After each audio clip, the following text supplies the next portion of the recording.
Mula sa movie ni Marie Curie na Radioactive, punta naman tayo sa isa pang movie na ang title ay The Mummy. Starring Tom Cruise. In 1991, the famous Iceman, si Oetzi, who is a mummy from the Neolithic period of the Stone Age, found in the ice of the Oetzi Alps near the Austrian-Italian border, caused a scientific sensation. Ayan. Nung nakita ng mga scientist yung mummy na si Oetzi, no? Tinawag siyang Iceman kasi nga yung kanyang katawan ay nakita na frozen, natabunan ng yelo doon sa Alps, sa Austrian-Italian border.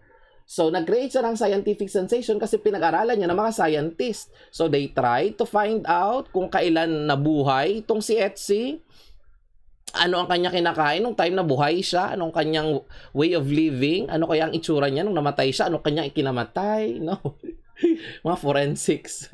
Charot. So, ang tanong dito, when did Oetzi approximately live? Ayun na nga yung sinasabi ko kanina, no? Paano kaya nalaman ng mga scientists kung anong panahon ng buhay itong mummy na nakita nila sa yelohan ng Alps? So, ano ang data na kuha ng mga scientists? Yung daw ratio ng carbon-14 sa carbon-13 na nakita dun sa mummy ay 52.5% compared to that of a living organism. Si mummy. Itong mummy na to, may asawa yan eh. Sino? Di si Daddy. Another movie yan. Sequel ng The Mummy, The Daddy. Okay. Paano ba nalalaman ng mga scientist kung gaano katanda yung artifact or mummy na kanilang nahuhukay? That is through the use of a technique called radioactive carbon dating technique. Ayan. This technique was developed by a scientist named Willard Libby, okay, in the 1950s. And for this development, no, naka-develop siya ng paraan kung paano malalaman kung gaano katanda ang mga artifacts na nahuhukay. Siya ay na-awardan ng Nobel Prize in Chemistry, kagaya ni Curie, noong 1960s. O, diba? Sa lecture na to, may dalawa kayong Nobel Prize winners na nalaman, si Marie Curie at si Willard Libby. Willard Libby was awarded the Nobel Prize in Chemistry for the development of the radioactive carbon dating technique. Sir, paano ba ginagawa yung radioactive carbon dating technique? Okay. Ang mga living organisms kasi, whether it's a plant or an animal, may carbon content yan sa katawan. Okay, halimbawa tayo mga tao, yung carbon sa katawan natin nanggagaling sa mga pagkain na ating kinoconsume. So, ganun din yung mga halaman, no? So, galing sa atmosphere or galing sa minerals na nanggagaling sa lupa. Okay, kaya may carbon content yan, basta living. So, remember, carbon is an essential component of living things, along with hydrogen and oxygen. Ngayon, yung carbon sa ating katawan ay dalawang klase, no? May carbon-12, yan yung stable isotope ng carbon. This is the common form of carbon. While this carbon-14 is radioactive. Once the organism dies, this carbon-14 starts to decay. Bakit? Kasi wala nang intake of carbon from the food and from the surroundings. Kaya mag-start siyang mag-decay once na siya ay mamatay. Ngayon, nung itong mummy na ito ay nakita, gano'n na lang daw karami yung carbon-14 sa kanyang katawan compared sa isang living organism na kapag kabuhay, constant yun eh. Laging ganun karami yung carbon-14. No? Kahit anong living organism ka pa, yung amount ng carbon-14, yung ratio ng carbon-14 to carbon-12 ay constant yun. No? Pero again, once na ikaw ay mamatay, yung carbon-14 ay magde-decay. At nung nakita yung mami, ganito na lang karami yung natirang carbon-14 sa kanyang katawan. Kasi nga nag-decay na. So, with that information, malalaman natin kung anong taon namatay. And therefore, kung anong panahon na buhay yung mummy na ito. So, since this problem involves the decay of a radioactive element, we will assume na ito ay natural decay. And because this is natural decay, ang differential equation niyan ay dy over dt is equal to negative ky. Kasi nga nagde-decay. At ang solution niyan, y is equal to yo e raised to kt. Kung saan yung k na makukuha natin, dapat negative ang value. Ayan. Lalagay ko na negative. So kung dito negative na siya, yung makukuha kong value ng k positive na. Pero kung yan ay k lang, dapat ang makukuha mong value ay negative. So in-indicate ko na negative dito kasi nga siya ay nagde-decay. So ito yung solution niyan. So initially, hindi naman natin alam kung gaano karami. I-assume na lang natin na initially, ang amount ay yo or y not. Pero nung siya ay nakita, gaano na lang karami yung y? 52.5% or 0.525 nung original, which is y not. So, that means, kapag itong y na to, pinalitan ko nito, makakancel yung y not, no? At malalaman ko yung t. Okay? However, we don't know the value of k yet. So, para malaman natin yung value ng k, kinakailangan may datos pa tayo bukod dito sa 52.5% na ito. What do you think is the missing data here that would enable us to solve for the value of k? Ano pa yung kulang na hindi nabanggit sa problem na ito? Okay? Naisip mo ba? Naisip mo bang naisip ko? Naisip mo bang naisip ko? Yes. No? Kulang. Dapat alam natin yung half-life. Ano ba ang half-life ng carbon-14? So, trivia yan ha. Ilalagay ko na dito. For carbon-14, the half-life is approximately 5,730 years. So, this is for carbon-14. So, ganyan isulat yung mga isotope. Yung mass number nasa taas. So, yan yung ginagamit sa mga problem solving. Tandaan nyo na yan, no? Kasi common yung carbon-14. Now, gamitin natin tong data na to, no? Kapag ang T ay 5,730, yung makukuha nating y, ikalahati na lang, di ba? So, makukuha natin ngayon yung k, 0.5 equals e raised to k times 5730 here. Okay, so the value of k equals ln of 0.5 divided by the half-life, 5730. Okay, so solving for the value of k, calculate natin yan, fraction sign, ln of 0.5, parenthesis, divided by 5730 equals, ayan. So, ang sagot is negative 1.2097. Negative 1.2097 times 10 to the negative 4. Okay, so isave natin to sa calculus. Shift, store A. Ayan, nakasave na siya. So, now, knowing the value of K, pwede na nating mahanap yung T. Kapag ang amount niya is 52.5%. So, lagay natin dito, 0.525 YO equals YO e raised to K, na alam na natin ang value nakasave sa calcu, times T. So, here, makakancel yung YO. And to solve for the value of T, that is ln of 0.525 divided by K. So, pag kinumpute natin sa calcu yan, that's ln of 0.525 divided by, ayun, 5,326. Kung 1991 siya nakita, that means mula 1991, 5,326 years nung siya ay namatay. So, kailan siya nabuhay? Eh di, kung i-round off natin yan to the nearest 100, so the mommy lived approximately 5,300 years ago. O, diba? Pero mo, 5,300 years ago, may buhay na palang mga tao nun. Yes. Yan nga ang example, oh, si Oetzi na yan. No? Na mas matanda pa sa mga pharaoh ng Egypt. Mas matanda pa kay Archimedes yan, kay Plato at kay Socrates. Diba? Kasi nga, yung mga panahong yan ay ano, Neolithic period pa ng Stone Age. Napakatagal na yan. At dahil yan ay talagang nag-create ng scientific sensation, pinag-aralan talaga yan ng mga scientist. Eto siya, oh. Nung siya nakita, nakaganyan siya. Ayan, oh. Para siyang nag-exercise. Nakaganan yung kamay niya. Feeling ko, ito ay na-murder yan, no? I think, dun sa balita na nabasa ko dati, I think this mommy was murdered, no? Hindi siya mommy. This human being was murdered until he became a mommy, no? Perfectly mummified siya kasi nga na-preserve ang katawan niya kasi yellow yun eh, nasa yelohan siya. Tapos ginawa niya ng mga scientist ng model, no? Ano kaya ang itsura ni Oetzi na yan or ni Oetzi or whatever ni Iceman? Yan ang totoong Iceman, no? Nung siya'y nabubuhay pa, ito siya. No? Nung create yung model kung anong itsura niya. So, mga scientists, minsan mo walang magawa sa buhay kung ano mga pinagagawa, no? Anyway, that's the power of differential equations. Differential equations enables us to determine how old an artifact is. Kung anong panahon ng buhay ang isang mummy.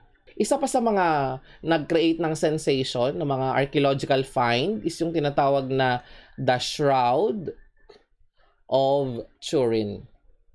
Ito kasi medyo, controversial siya kasi it's a religious artifact.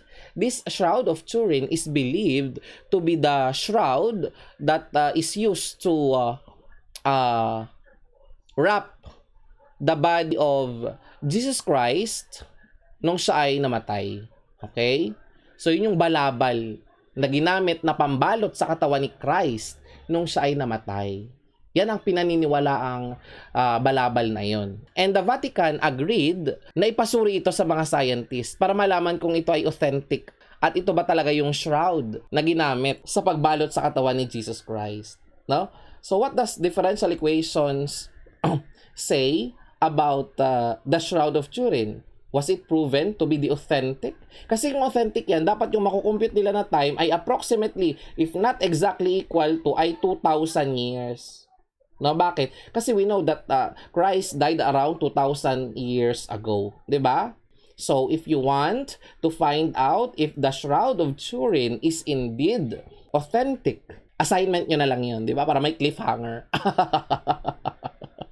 Search nyo na lang, no? Para naman may magawa kayo ulit, no? After, kanina movie yung assignment. Ngayon naman, ang isi-search nyo is yung Shroud of Turin. What does science and mathematics have something to say with the Shroud of Turin? Was it proven to be the authentic shroud used to wrap the body of Jesus Christ?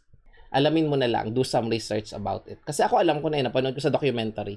Kaya nga na-share ko sa inyo. Now, example number 4, plutonium.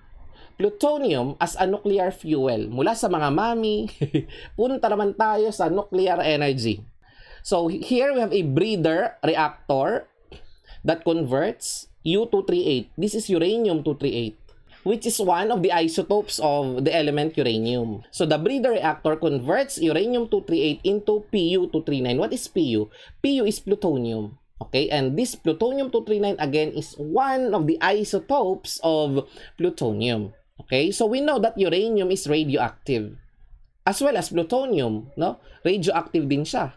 However, uranium-238 is not appropriate as a fuel in nuclear reactors. Why? Because it is not fissile. Okay? Para ikaw ay maging fuel sa isang nuclear reactor, kinakailangan ang element ay fissile. Pag sinabi natin na fissile, it can sustain a nuclear chain reaction. Okay? However, uranium-238 is only fertile. It is fissionable but not fissile. Kaya, ang gagawin sa kanya, siya ay ibo-bombard with neutrons para mag-undergo ng tinatawag nating transmutation. Okay? In order to become a new isotope. Which is, ganun ang nangyayari sa isang breeder reactor. No? Again, sa isang breeder reactor, meron tayong isang fissionable at fertile na isotope kagaya ng uranium-238 na ibobombard mo ng neutrons para mag-undergo ng transmutation at maging something else. No? Magiging plutonium-239 yan. Ngayon, itong plutonium-239 na ito, yan ay fissile. Okay? And because it is fissile, it can now act as the fuel. No? Ito na yung fuel sa iyong nuclear reactor. At yan, along with another isotope of uranium, yung uranium-235 na tinatawag, yan ang mga pinaka-common fuel ng mga nuclear reactors. And not only in nuclear reactors, yan din, itong plutonium-239 ang raw material na ginagamit sa paggawa ng mga bomb. Kaya pag nakarinig ka ng plutonium bomb, nako, anong isotope ng plutonium ang ginagamit doon? It's plutonium-239. Daming trivia, no? Daming side information. Ngayon, after 15 years, it is determined that 0.043% of the initial amount of plutonium has disintegrated. Ayan, kasi nagdedicay yung plutonium-239 mo. 15 years ang lumipas, ganito na karami ang nag-disintegrate. 0.043%. So that means after 15 years, gaano na lang karami ang natira? When T is equal to 15, Y is equal to, ito yung naubos. So gaano karami yung natira? Ay di 99.957%. Okay, so natural 100%, buo, minus this. So, 100% minus this is 99.957%. So, ang sabi dito, find the half-life. Ayan, ang hinahanap naman dito is half-life. Ano naman yung T1 half niya? If the rate of disintegration is proportional to the amount remaining. O ayan, dito nabanggit na yung pag-disintegrate niya or pag-decay ay proportional. So, that means ito ay natural decay, diba? So, kung natural decay yan, ang solution yan, y is equal to YO e raised to negative KT. Gamitin natin yung data na ibinigay niya. Sabi niya, after 15 years, so itong T, papalitan ko ng 15, ganito na lang karami yung matitira. So, kung gagawin ko itong hindi naka-percentage decimal, so that means 0.99957 of the initial amount, YO, is equal to YO e raised to negative KT. So now, magka-cancel yung Y naught dito. Pag nag-cancel yan, makukompute na natin yung value nung K because we know the value of T. Ang T, gawin nating 15. So, solving for the value of K, fraction sign, ln of 0.99957 divided by negative 15. Ayan. So, yung K na makukuha natin is 2.8673. 2.8673 times 10 raised to negative 5. Ayan. So, kung mapapansin mo, dito positive yung K, pero decay siya. Bakit? Kasi dito sa equation na ginamit natin, negative na yung K na nakalagay. Pero again, kung ang K dito is positive, yung makukuha nating K is negative. So, since negative na yung sign niya dito, no, ang makukuha na nating value is positive. So, now, magagamit na natin yung K na yan para hanapin yung half-life. Remember, kapag half-life, ang matitira is kalahati. So, 0.5 is equal to E raised to K times T. At yung T na yun yung half-life. So, yung T1 half is equal to ln of 0.5 divided by K. Ano?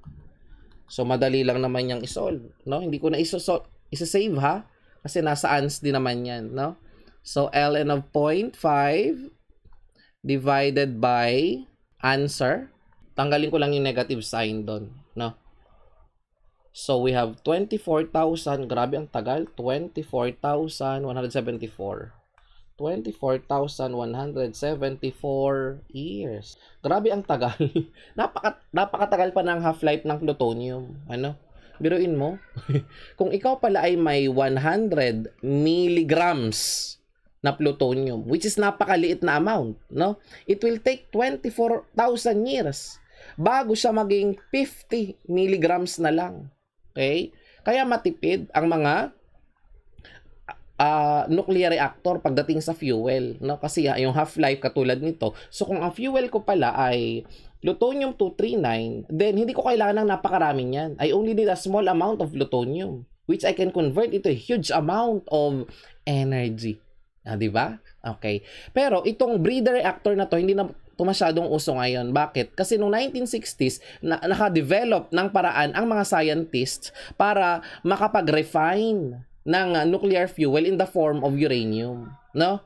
So, that is why itong breeder reactor hindi na masyadong ginagamit sa mga panahon ngayon. So, again, in a breeder reactor, yung isang fissionable material, kagaya ng uranium-238, ay kino-convert into another isotope para ito ay maging fissile. At yung fissile isotope, yun ang mag-a-act as your nuclear fuel, no, sa iyong reactor. Okay?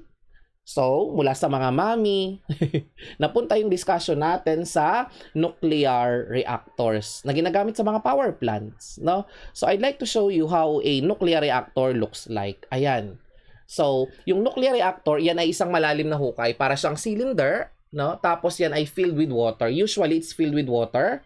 Yan. Tapos, yung mga bilog-bilog dyan, actually, yan ay mga cylinder. Rods yan eh. No? Tawag dyan ay fuel rods.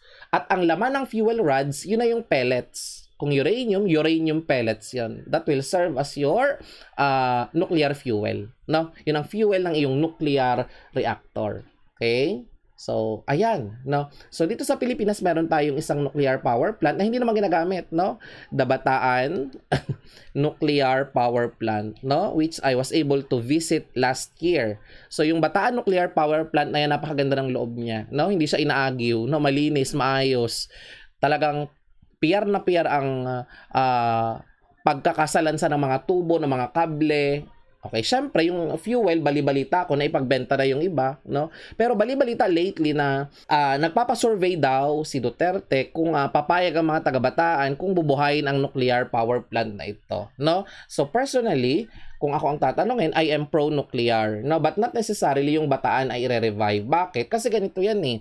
Sang-ayon sa pag-aaral, napakalaking pera, billions of pesos ang gagamitin para ma-revive at ma-recommission ang Bataan Nuclear Power Plant, no?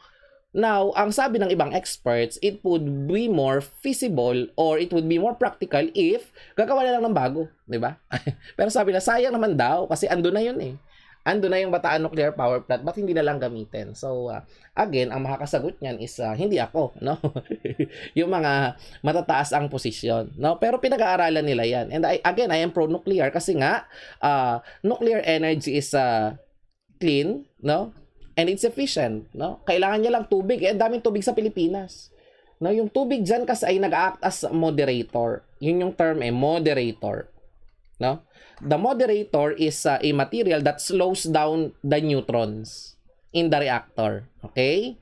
So, ang ginagamit na moderator commonly ay water. Kaya may mga reactor na tinatawag na LW or the light water reactor. Okay? Now, sir, bakit kulay blue? Yan. Ganito yan. Pag nagkaroon ng pulse dyan, no? Siyempre, may mga particles dyan, mga electrons, no? So, yung bluish light na yan ay nai-emit, no, ng tinatawag na Cherenkov radiation. Lagay natin dito, Cherenkov radiation. Okay, saan ba galing ang Cherenkov radiation at bakit nagkakaroon ng Cherenkov radiation? Sa isang nuclear reactor, posible na ang mga particles kagaya ng electrons ay mag-travel in this moderator, yung tubig, at a speed faster than the speed of light in water. Kapag ang isang electrons or ang mga electrons sa isang medium kagaya ng water ay nakakapag-travel at a speed faster than the speed of light in that medium, nagkakaroon ng ano yan sonic boom, no, kumbaga. It's synonymous to sonic boom, okay, sa sound. Pero ito, light ang involved, no? Nagkakaroon ng counterpart ng sonic boom, yung light na yon ay tinatawag na Cherenkov radiation at nagki-create ng bluish light. So as I was saying, yung Bataan Nuclear Power Plant na yan is binabalak na nga na i-revive or pinag-aaralan kung makakapagpatayo tayo ng mga maliliit na nuclear reactors. Ang tawag dun is SMR no? Small Modular Reactors na ginagamit na rin sa ibang bansa. Pero ang mga tao kasi ay marami ang against sa nuclear reactor. Bakit? O sa nuclear energy. Bakit? Kasi syempre, sasabihin nila lagi, ang nuclear na power plant, delikado yan. Kasi nga maraming radiation. Actually, misinformed lang ang mga tao. Once na ma-inform ang mga tao kung ano ang meron sa nuclear energy, magiging mas maluwag ang pagtanggap ng publiko, no, sa usaping nuclear energy, no? Kaya maraming tao ang natatakot sa nuclear energy kasi hindi nila naiintindihan, no? What we don't understand, we tend to fear. Okay? We fear what we don't understand. That is why, sabi ni Marie Curie, Nothing in life is to be feared. No? Balik tayo kay Curie. No? Nothing in life is to be feared. It is only to be understood. No? And now is the time to understand more so that we may fear less. No? Yan ang sikat na quotation ni Marie Curie, no? Na patungkol sa radiation, no? At nuclear energy. Okay? Pwede nating i-apply yung quotation na ito sa pagtanggap ng publiko sa nuclear energy. Hindi kasi natin naiintindihan. Takot tayo sa mga bagay na hindi natin alam. Kaya ang sabi ni Curie, now is the time to understand so that we may fear less. So if only the general public would be educated properly informed about nuclear energy, about the benefits of nuclear energy, then maybe, perhaps, no, magiging mas madali para sa publiko na tanggapin ang pagkakaroon natin ng nuclear power plant in the future. Okay, now let's solve the last and final example involving the world population. Use the fact that the world population was 2,560 million. So this is 2.56 billion. Biruin mo, nung 1950 pala, ganito lang karami ang mga tao sa Earth. There are only 25-60 million Earthlings during the 1950. And after 10 years, in 1960, naging 3,040 million. So this is 3 billion approximately. So these are facts, known facts.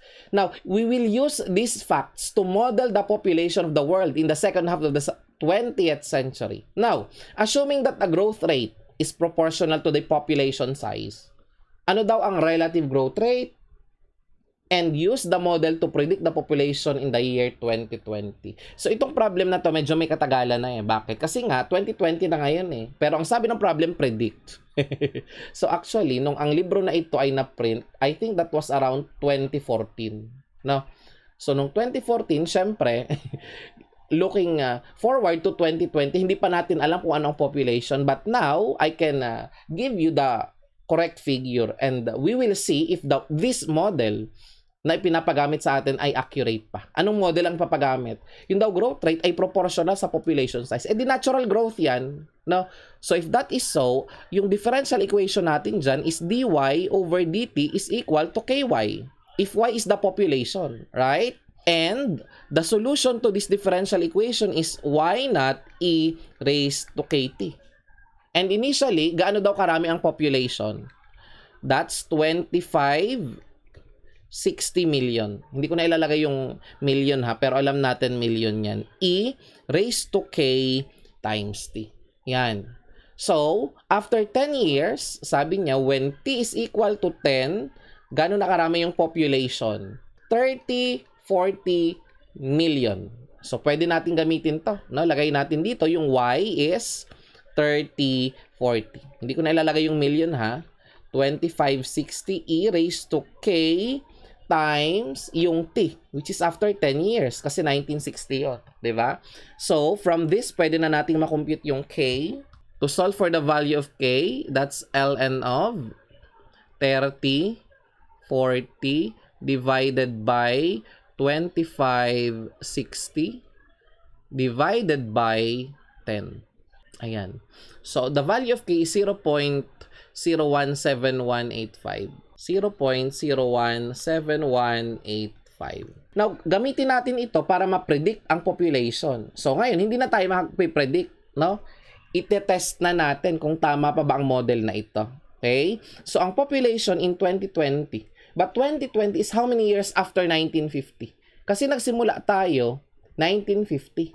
But 2020 is how many years after 1950? Di ba 70 years? So when t is equal to 70, after 70 years, and then I can solve for the value of y, 2560 e raised to 0.017185 multiplied by 70. Ayan. So may makukuha tayo dito. How much? Lagay natin dito 2560 e raised to yung answer, nandun yung k times 70. Ayan. So 8524. 8524.6. So that is approximately 8.5 billion. So, nung ako ay nag-Google, gaano karami ang tao ngayon sa mundo? Actually, kagabi nagbilang ako. Nung nadaanan niya kita, tulog ka pa eh. No?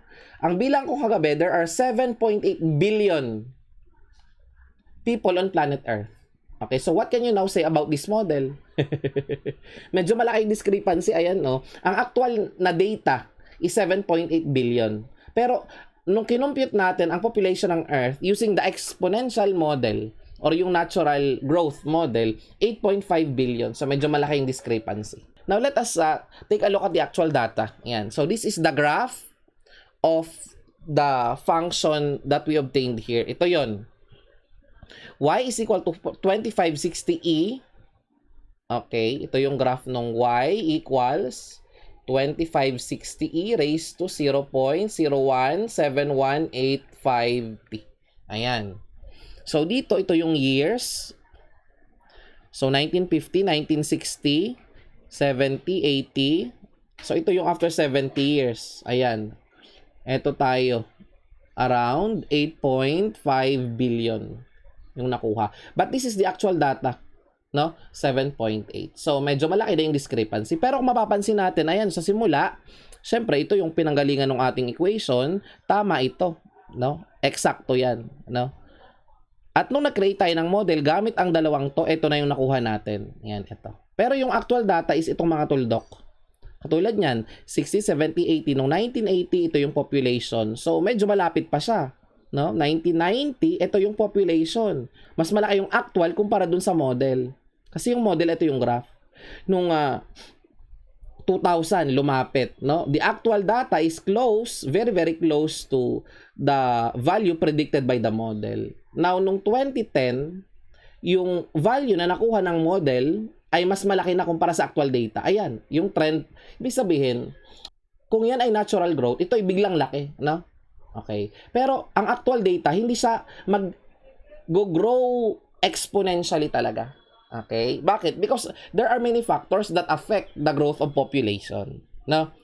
But in reality, sa simula talagang exponential yan. No? Pero hindi sa habang panahon ay laging exponential. No? Posibleng sa unang part, yung unang part, halimbawa, first few years, 10, 20, 30, 40, 50. So sa unang 50 years, exponential siya.